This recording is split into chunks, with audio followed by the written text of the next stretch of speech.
Shalom saudara dikasihi Tuhan. Senang sekali bisa bertemu kembali di ibadah online kami pada hari ini. Bagi saudara yang memerlukan informasi tentang ibadah kami, silakan Anda menghubungi nomor telepon 644-555-66. Mari kita mempersiapkan hati untuk memuji dan mendengarkan firman Tuhan pada hari ini. Biarlah Roh Kudus yang memimpin kita semua memasuki hadirat-Nya, dan setiap kita diberi hikmat, pengetahuan, serta kepekaan akan apa yang menjadi kehendak Tuhan bagi kita semua. Selamat beribadah, Tuhan Yesus memberkati. Shalom, saudara, kita percaya bahwa Tuhan kita, Tuhan Yesus itu besar. Mari kita memuliakan Tuhan dengan mengangkat lagu pujian ini, sebab Kau besar.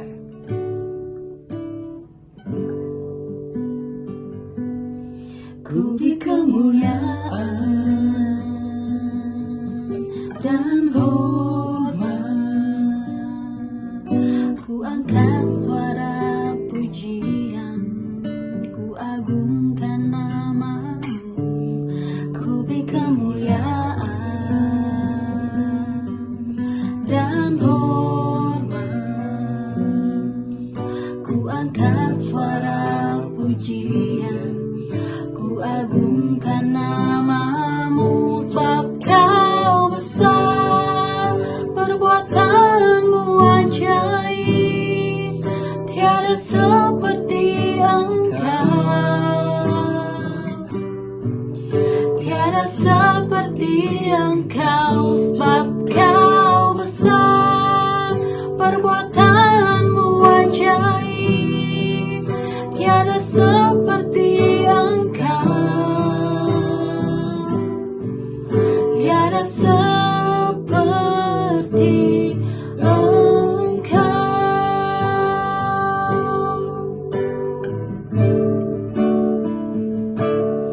Ku beri kemuliaan dan hormat, ku angkat suara pujian, ku agungkan nama-Mu, ku beri kemuliaan dan hormat, ku angkat suara pujian, ku agungkan nama-Mu, sebab Kau besar, perbuatan-Mu ajaib, tiada seperti Engkau, tiada seperti Engkau, sebab Kau besar, perbuatan-Mu ajaib, tiada seperti Engkau, tiada seperti Engkau, sebab Kau besar, perbuatan-Mu ajaib, tiada seperti Engkau, tiada seperti Engkau, sebab Kau besar, perbuatan-Mu ajaib, tiada seperti Engkau, tiada seperti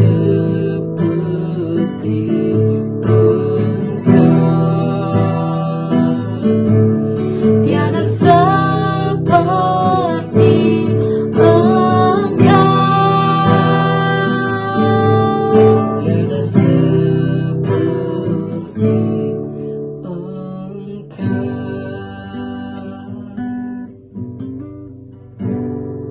Terima kasih, Tuhan Yesus memberkati. Shalom, Jemaat Immanuel Assemblies of God, khususnya Indonesian Fellowship. Puji Tuhan untuk kesempatan bersama-sama kembali pada hari ini untuk mendengarkan firman Tuhan. Terima kasih Pastor Raymond dan Ibu Erna yang sudah memberikan kesempatan untuk menyampaikan renungan pada hari ini. Renungan pada hari ini saya akan berikan tema fondasi kehidupan atau dasar kehidupan. Mengapa saya memilih tema ini? Karena fondasi kehidupan atau dasar kehidupan atau tanah atau soil di mana kita bertumbuh, di mana kita berakar akan mempengaruhi siapa diri kita. Akan mempengaruhi cara saya berkata-kata, akan mempengaruhi cara saya melihat sesuatu, akan mempengaruhi cara saya memandang kehidupan, akan mempengaruhi cara hidup saya, akan mempengaruhi cara saya melihat orang lain. Fondasi kehidupan itu sangat penting. Dan pada hari ini saya akan memulai dengan melihat apa yang terjadi dengan Adam dan Hawa. Adam dan Hawa dulunya, sebelum mereka melakukan kesalahan, mereka adalah tinggal di Taman Eden. Jadi fondasi kehidupan mereka atau tanah atau soil di mana Adam dan Hawa hidup, bertumbuh dan berakar adalah Taman Eden. Lingkungan yang begitu ideal, lingkungan yang begitu sempurna. Tapi ketika Adam dan Hawa mendengarkan rayuan, godaan dari iblis untuk memakan buah pohon pengetahuan yang baik dan yang jahat, dan buah itu dilarang oleh Tuhan. Kemudian Allah mengusir mereka dari Taman Eden. Pada saat itu, Adam dan Hawa berpindah tanah, berpindah fondasi, berpindah dasar untuk kemudian hidup dari situ, bertumbuh dari situ. Waktu mereka masih ada di Taman Eden, maka hidup mereka adalah sempurna. Tapi waktu mereka sudah keluar, maka hidup mereka hidup yang penuh dengan penderitaan. Waktu mereka kemudian dikatakan bahwa ketika engkau makan buah pohon itu, engkau mati. Mereka mengalami terpisah dari Allah. Mereka mengalami kematian secara rohani. Dan juga mereka akan mengalami kematian fisik. Jadi hal keputusan Adam dan Hawa yang lebih mendengarkan godaan dari iblis, itu akhirnya memindahkan mereka kepada tanah yang lain, soil yang lain, atau fondasi yang lain. Dan fondasi atau tanah atau soil ini adalah fondasi yang berdosa. Fondasi yang salah, fondasi yang sudah menyimpang dari Allah. Dan kemudian ada hukuman bagi Hawa. Hukuman bagi Hawa sebagai manusia yang sudah berpindah dari Taman Eden yang sempurna kepada taman yang dihukum oleh Tuhan adalah apa? Bahwa Hawa akan dihukum dengan susah payah waktu mengandung dan waktu melahirkan akan penuh dengan kesakitan. Kemudian hukuman yang berikut dikatakan bahwa suamimu akan berkuasa atasmu. Jadi Bapak Ibu mungkin pernah mendengar bagaimana ada suku-suku bangsa, ada adat-adat tertentu yang memperlakukan wanita dengan sangat tidak baik. Pria itu berkuasa atau memperlakukan wanita dengan semena-mena. Jadi hal adat suku bangsa yang belum diterangi oleh Injil, maka kecenderungan dari suku bangsa itu adalah kemudian memperlakukan wanita dengan semena-mena. Karena apa? Dalam konteks manusia yang berdosa, budaya yang berdosa. Kemudian apa yang terjadi? Tanah dikutuk. Dikatakan bahwa terkutuklah tanah karena engkau. Tanah mereka dulu di Taman Eden, kemudian pindah keluar, tanah di mana mereka ada itu dikutuk oleh Tuhan. Kemudian karena tanah itu dikutuk, maka Adam ini akan susah payah.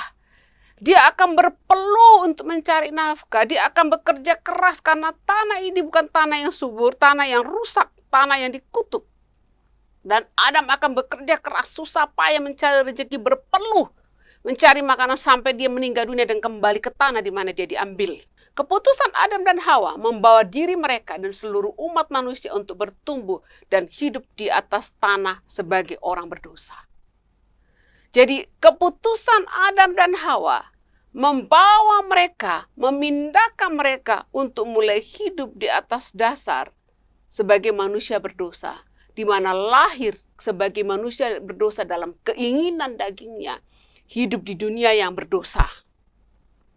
Kemudian dalam Roma 3 ayat 23 dikatakan bahwa karena semua orang telah berbuat dosa dan telah kehilangan kemuliaan Allah. Semua manusia telah berbuat dosa, siapapun dia. Dan upah dosa dalam Roma 6 ayat 23, upah dosa ialah maut. Tapi kasih karunia Allah adalah hidup yang kekal. Oleh karena Adam dan Hawa, kemudian semua manusia sudah berdosa. Kemudian upah kita adalah maut atau kematian, baik kematian rohani maupun kematian jasmani. Nah, kemudian kita pindah kepada zaman Nuh. Dalam Kejadian 6 ayat 5 sampai 6 dikatakan bahwa ketika dilihat Tuhan bahwa kejahatan manusia besar di bumi dan bahwa segala kecenderungan hatinya selalu membuahkan kejahatan semata-mata. Bahkan sampai sama Nuh, karena mereka sudah hidup sebagai manusia berdosa, berarti mereka sedang hidup berakar, berpijak kepada soil sebagai manusia berdosa. Dan kemudian bukannya situasi makin baik, tapi kemudian sama Nuh dikatakan bahwa kejahatan manusia makin besar di dunia. Kecenderungan hatinya selalu membuahkan kejahatan. Akhirnya Tuhan kemudian menghukum dunia dengan air bah. Kemudian sampai kepada Raja Salomo. Raja Salomo adalah raja yang paling terkenal, raja yang paling kaya dalam sejarah orang Israel. Tapi kemudian Salomo ini memiliki masalah. Salomo mencintai banyak perempuan asing, anak Firaun, perempuan-perempuan Moab, Amon, Edom, Sidon, dan Het. Dan Bapak Ibu Saudara sekalian, padahal hukum Tuhan, hukum Taurat, melarang orang Israel untuk menikah dengan bangsa kafir.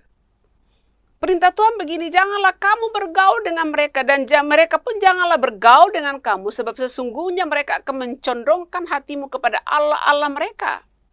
Allah dalam hukumnya menentang pernikahan campur. Kenapa? Karena Tuhan tahu kalau kamu menikah dengan campur, maka bukan hanya menikahi wanita kafir itu, tetapi kemudian juga hatinya bukan hanya condong kepada wanita dinikahi, tapi juga condong kepada Allah-Allah, dewa-dewa yang disembahnya. Tanah atau fondasi atau dasar di mana Salomo berpijak adalah fondasi itu adalah fondasi istri-istri dan Allah-Allah dari istri-istrinya. Jadi Salomo sebagai raja seharusnya hidupnya itu dia membangun fondasi kehidupannya di atas apa? Takut akan Tuhan, menghormati Tuhan dan firman-Nya. Tetapi Salomo justru tanah hidupnya atau fondasi kehidupannya atau soil di mana Salomo hidup, berakar dan bertumbuh itu adalah tanah, yaitu 700 istri-istri dari bangsawan dan 300 gundik beserta dengan Allah-Allah mereka.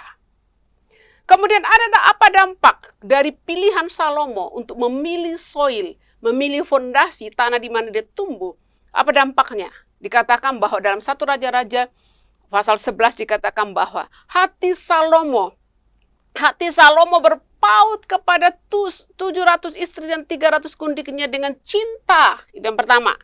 Yang kedua, pengaruh buruk dari istri Salomo adalah karena hati Salomo ini begitu tertarik, begitu berpaut kepada istri-istrinya, kemudian hati Salomo kemudian ditarik dari Allah. Salomo terlalu sibuk dengan mungkin terlalu banyak istri-istrinya, terlalu banyak 1000 istrinya yang dia kemudian harus nikmati cintanya atau dia juga mengekspresikan cintanya kepada 1000 dan dia tidak ada waktu untuk Tuhan. Dan itu menarik perhatian Salomo kepada istri-istrinya. Bukan hanya di situ. Kemudian Salomo juga bukan hanya hati begitu berpaut dan condong kepada istri-istrinya, tapi Salomo mengikuti Asitoret, dewi orang Sidon, dan mengikuti Milkom, dewa kejijikan sembahan orang Amon. Salomo menyembah kepada Allah-Allah, dewa-dewa yang disembah oleh istri-istrinya. Kemudian selanjutnya apa yang terjadi? Salomo melakukan yang jahat di mata Tuhan. Kemudian apa yang terjadi lagi? Dia kemudian mendirikan bukit-bukit pengorbanan dan membangun mesbah-mesbah bakar, membangun patung-patung sembahan dari Allah-Allah yang disembah oleh istri-istrinya. Jadi keadaan yang sangat menyedihkan. Mengapa Salomo kemudian jadi terpuruk sedemikian rupa? Karena fondasi hidupnya, soil di mana dia bertumbuh, tanah di mana dia bertumbuh adalah pengaruh dari istri-istrinya dan gundik-gundiknya, dan Allah-Allah yang disembah oleh istri dan gundiknya. Fondasi itu sangat penting, Bapak Ibu Saudara sekalian. Saya akan tunjukkan beberapa gambar di layar nanti mengenai soil atau tanah yang bagus, fondasi yang bagus, tanah yang bagus, kemudian menumbuhkan tumbuhan yang hijau. Kemudian ada juga gambar mengenai soil atau tanah yang buruk, kemudian menghasilkan juga hasil yang buruk. Pertanyaan pada hari ini, Bapak Ibu Saudara sekalian, apa kualitas tanah di mana engkau berakar? Apa kualitas tanah di mana engkau berakar? Apa kualitas fondasi di mana engkau berpijak pada saat ini? Kehidupan kita dipengaruhi oleh soil di mana kita hidup. Kehidupan kita akan dipengaruhi kepada fondasi atau dasar di mana kita berpijak. Kehidupan kita akan dipengaruhi oleh di mana engkau banyak bergaul, di mana engkau banyak melihat, mendengarkan, dan sebagainya. Nah, Bapak Ibu Saudara sekalian, menurut saya jenis tanah itu atau fondasi itu atau dasar di mana kita berpijak itu akan mempengaruhi siapa diri kita, mempengaruhi cara pandang kita tentang Tuhan, mempengaruhi kerohanian kita, mempengaruhi cara kita menghadapi kehidupan, mempengaruhi cara kita bergaul, cara kita melihat kehidupan, dan cara kita bekerja. Yang pertama adalah keluarga. Jadi soil yang pertama atau tanah yang pertama, fondasi yang pertama ada keluarga. Hubungan suami istri. Bagaimana ayah dan ibu kita dalam hubungan mereka sebagai suami istri? Apakah mereka adalah pasangan suami istri yang ideal, yang baik? Kemudian atau apakah mereka pasangan suami istri yang seperti roller coaster yang naik turun? Atau apakah mereka adalah pasangan suami istri yang selalu seperti di medan peperangan? Hubungan suami istri orang tua kita. Kemudian bagaimana orang tua kita menempatkan diri mereka, ayah ibu kita menempatkan diri mereka sebagai orang tua dalam hubungan dengan kita. Keluarga kita ini hubungan suami istri orang tua. Waktu orang tua kita menjalankan peran sebagai orang tua akan menjadi soil bagi kita. Kalau hubungan suami istri ini baik, hubungan orang tua kita sebagai suami istri itu baik. Bagaimana orang tua menempatkan diri dengan benar sebagai orang tua yang takut akan Tuhan, maka tanah itu akan menjadi tanah keluarga itu akan menjadi soil atau tanah yang baik atau fondasi yang baik di mana kita membangun hidup kita, di mana kita bertumbuh dan berakar. Bapak Ibu Saudara sekalian, saya telah mengajar di beberapa sekolah Alkitab, baik yang ada di Indonesia maupun yang ada di Kuala Lumpur. Dan saya mengamati mahasiswa di sekolah Alkitab, siapa diri mereka, bagaimana mereka menghadapi perkuliahan di sekolah Alkitab, bagaimana mereka dalam hubungan dengan dosen, dalam hubungan mereka dengan sesama mahasiswa, dalam hubungan mereka dengan pelayan, dipengaruhi oleh latar belakang. Dan yang paling berpengaruh adalah keluarga. Karena keluarga itu menjadi soil, tanah yang paling penting dalam kehidupan, di mana engkau bertumbuh. Kemudian soil yang berikut, tanah yang berikut di mana kita bertumbuh adalah lingkungan dan pergaulan. Di mana kita tinggal? Lingkungan itu di mana kita tinggal. Siapa pergaulan kita? Siapa teman-teman kita? Itu mempengaruhi diri kita. Ada orang mengatakan bahwa siapa diri kita itu ditentukan oleh teman-teman di sekitar kita. Atau dengan kata lain, teman-teman itu menggambarkan siapa diri kita. Jadi, soil yang berikut yang juga sangat penting, atau fondasi yang berikut yang sangat penting dalam kehidupan manusia dan itu mempengaruhi aspek hidupnya, itu adalah lingkungan dan pergaulan.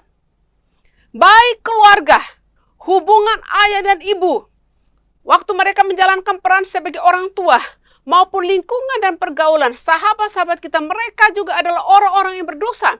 Mereka juga walaupun mungkin mereka melakukan yang terbaik, atau mungkin mereka dikategorikan baiklah, tetapi masih ada kekurangan-kekurangan. Mereka juga masih punya kekurangan-kekurangan. Itu menjadi soil di mana kita bertumbuh. Tapi kemudian soil yang berikut, selain hubungan kita dengan keluarga kita, dan kemudian sebenarnya ada juga tanah yang berikut adalah hubungan kita dengan kakak kita, adik kita, hubungan kita dengan, kalau yang sudah menikah, dengan menantu, mertua, besan, dan sebagainya. Kemudian yang terakhir adalah Bapak Ibu, soil yang terakhir adalah hubungan kita dengan Tuhan. Hubungan kita dengan Tuhan, bagaimana kita menghormati Tuhan, membaca firman-Nya, itu akan menjadi soil atau menjadi fondasi di mana kita membangun kehidupan kita. Dalam Injil, Yesus mengatakan bahwa mengenai dua jenis fondasi dari rumah.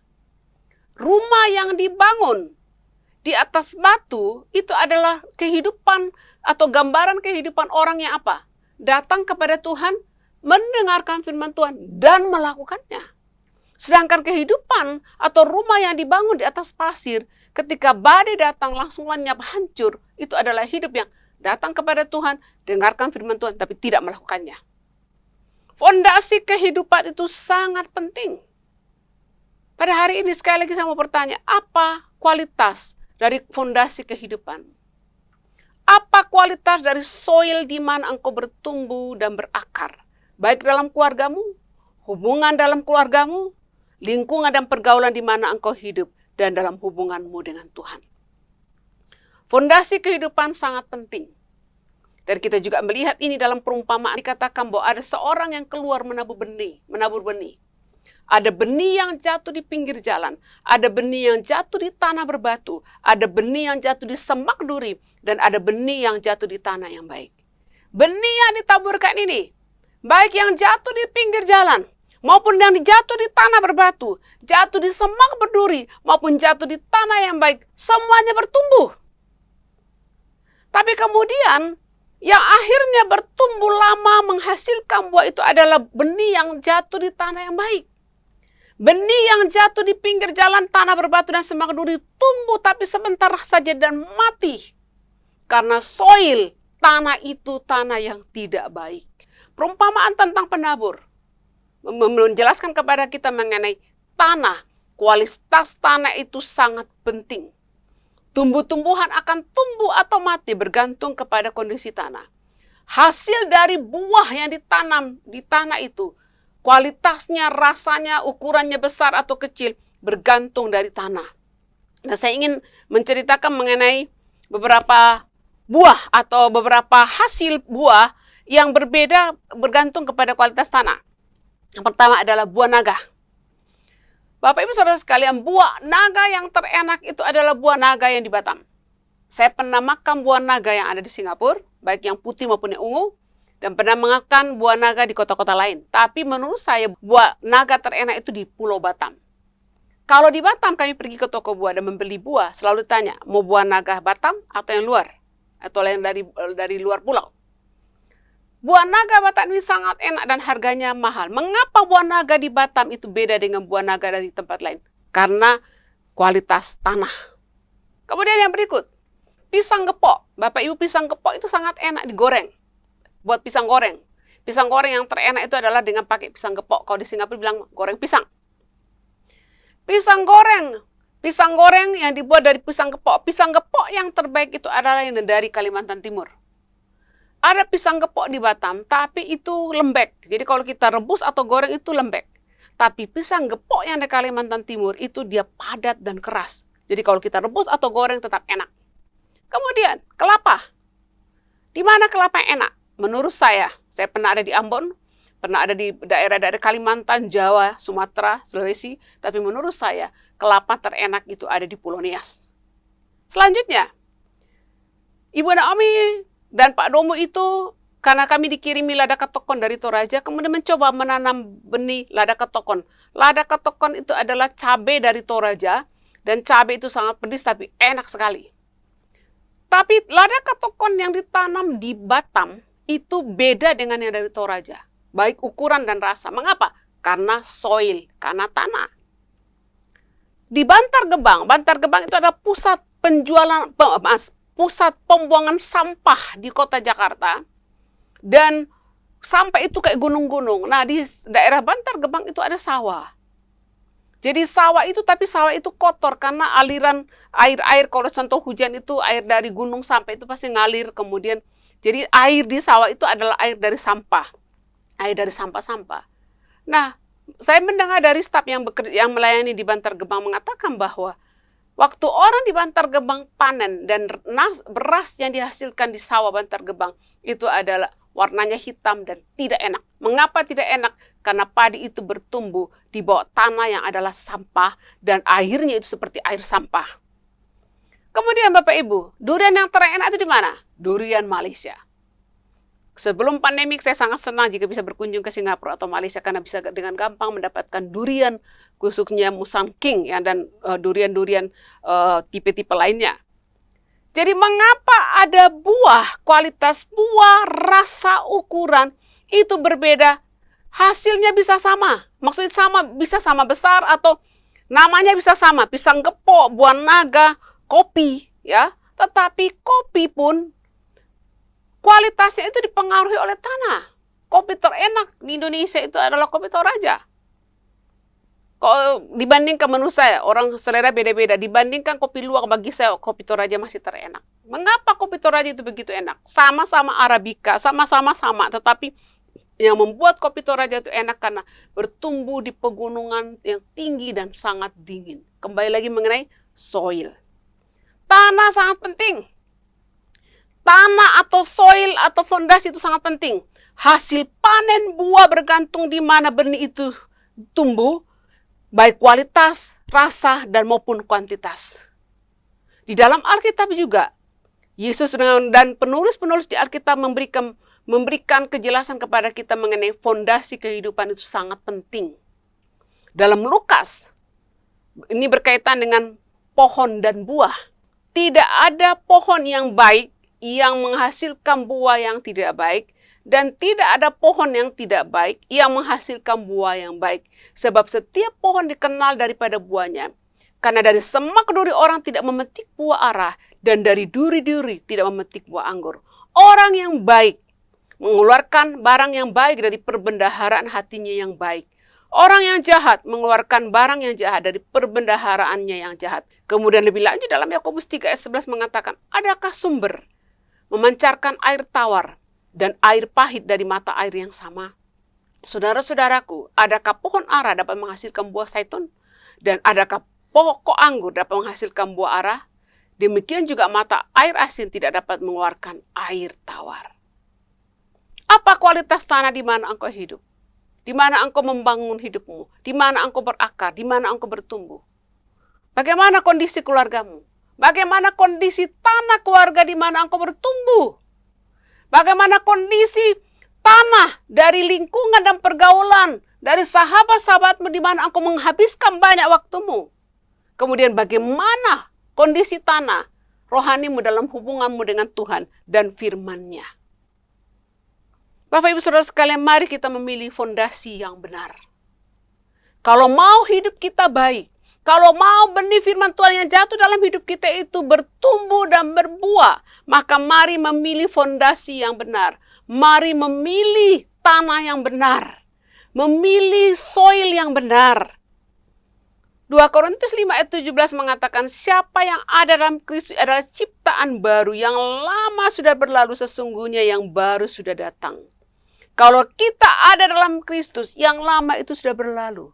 Sekalipun soil di mana kita bertumbuh, keluarga kita begitu hancur dan berantakan atau begitu jahat.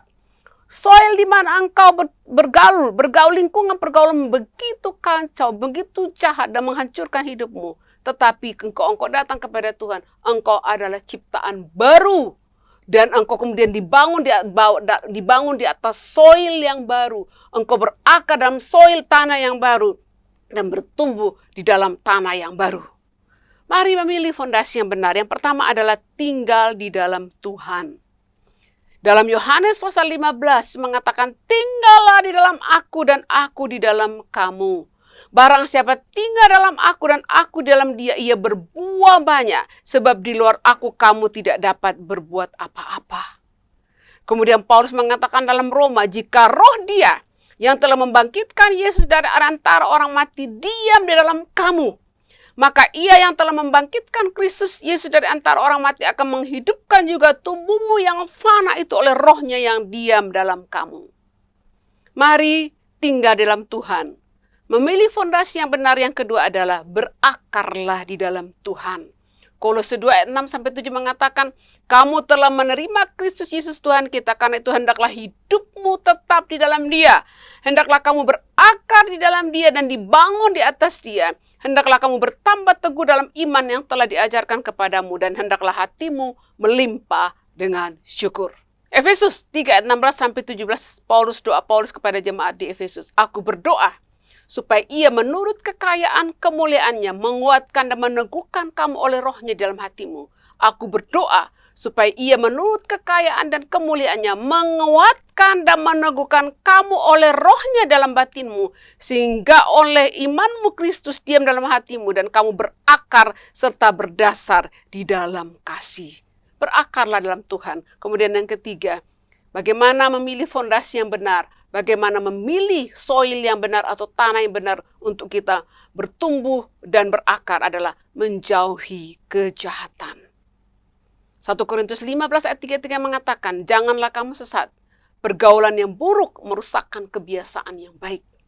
Salomo, karena pergaulan yang buruk dengan istri-istrinya, maka kemudian mencondongkan hatinya kepada istri-istrinya dan Allah-Allah dan ilah-ilah yang disembah. Kemudian hatinya berpaut daripada Tuhan. 1 Tesalonika 5 ayat 22 mengatakan, jauhkanlah dirimu dari segala kejahatan. Kemudian Yesaya 1 ayat 16 mengatakan, basuhlah, bersihkanlah dirimu. Jauhkanlah perbuatan-perbuatanmu yang jahat dari depan mataku. Berhentilah berbuat jahat. Belajarlah berbuat baik. Usahakanlah keadilan. Kendalikanlah orang kejam. Belalah hak anak-anak yatim. Perjuangkanlah perkara janda-janda. Bapak Ibu Saudara sekalian, mari kita membangun hidup kita di atas fondasi kehidupan. Membangun kehidupan kita di atas fondasi kehidupan yang benar. Kalaupun masa lalu, fondasimu yang kau pilih salah dalam pergaulan dan lingkungan. Kalau engkau lahir di tengah-tengah keluarga, dan itu kemudian keluarga itu menjadi soil di mana engkau bertumbuh, berakar, belajar segala sesuatu adalah keluarga yang hancur. Tuhan bisa pulihkan. Tuhan bisa pulihkan. Kalau engkau berpindah ke soil yang benar, dibangun di dalam Dia, berakar dalam Dia, bertumbuh dalam Dia, maka Tuhan akan mengubahkanmu. Yesus datang untuk memberikan kita hidup, dan hidup itu adalah kelimpahan. Siapa diri Bapak Ibu pada hari ini? Jika engkau pada hari ini menemukan bahwa banyak hal yang aneh dari hidupmu, banyak hal yang aneh dalam cara engkau menghadapi kehidupan, cara engkau melihat kehidupan, cara engkau memandang kehidupan. Mungkin itu adalah pengaruh dari masa lalu, dari keluarga, atau dari lingkungan dan pergaulanmu. Karena engkau bertumbuh di atas soil, berakar di atas soil yang salah. Mari memilih fondasi yang benar. Mari datang kepada Tuhan dan izinkan Allah memulihkan kita supaya kita dibangun, berakar, dibangun di dalam Dia. Dan kemudian hidup kita adalah hidup yang memuliakan Tuhan. Demikian renungan firman Tuhan pada hari ini. Dan nanti firman Tuhan akan ditutup dengan pujian dari Pastor Julison dan Pastor Ivan. Judulnya adalah Goodness of God, kebaikan Tuhan. Apapun yang terjadi dalam kehidupan kita, mari kita mempercayai bahwa Allah baik. Kalaupun masa lalu kita hancur, karena kita memang dibangun, kita bertumbuh di soil, di tanah yang salah. Tapi Allah baik. Masa lalu adalah yang lama. Sudah lewat, kita adalah ciptaan baru dalam Kristus. Dan nikmati kebaikan Tuhan yang memulihkan kehidupan kita. Tuhan memberkati. Amin.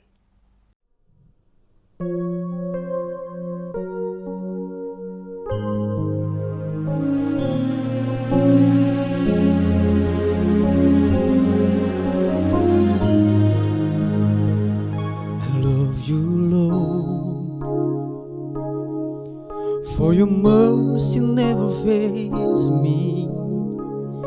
All my days I've been held in your hands. From the moment that I wake up until I lay my head, and I will sing of the goodness of God. And all my life you have been faithful, and all my life you have been so good. With every breath that I am able, oh, I will sing of the goodness of God.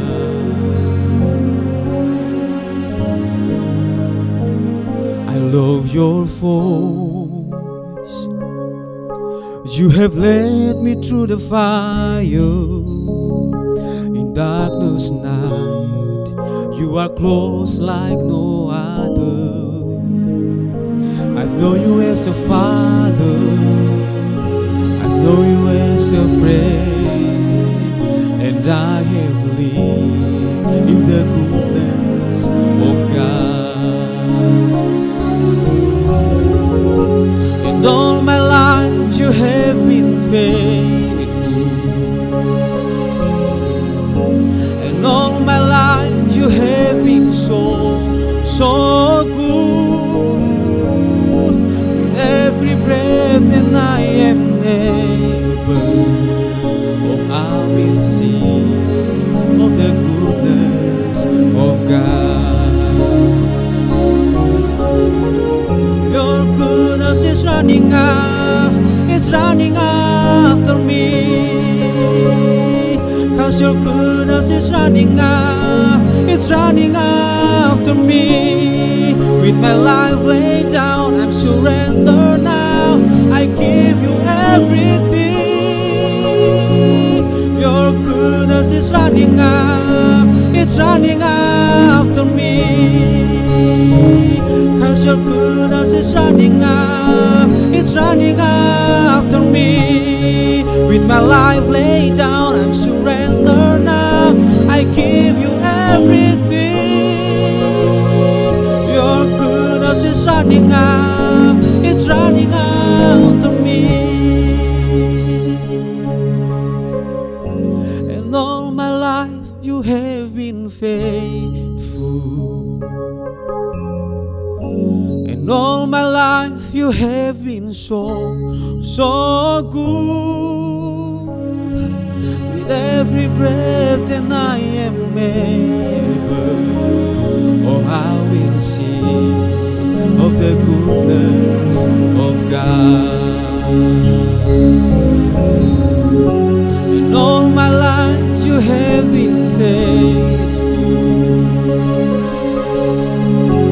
And all my life you have been so, so good.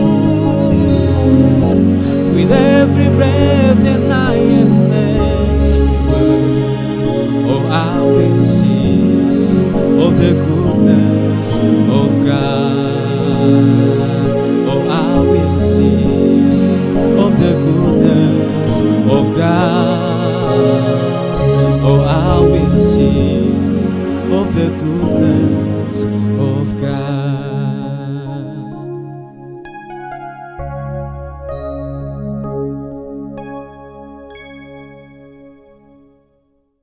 Kami mengucapkan terima kasih bagi saudara yang sudah bergabung bersama kami pada hari ini. Biarlah firman Tuhan hari ini menjadi berkat bagi kita semua dan menjadi berkat bagi orang lain. Persembahan adalah salah satu bagian daripada beribadah. Mari kita memberi dengan hati yang penuh dengan ucapan syukur. Persembahan bisa dilakukan melalui scan di QR code yang tersedia bagi saudara. Dan bagi saudara yang memiliki permohonan doa, saudara juga bisa scan di QR code selanjutnya. Stay safe. Tuhan Yesus memberkati.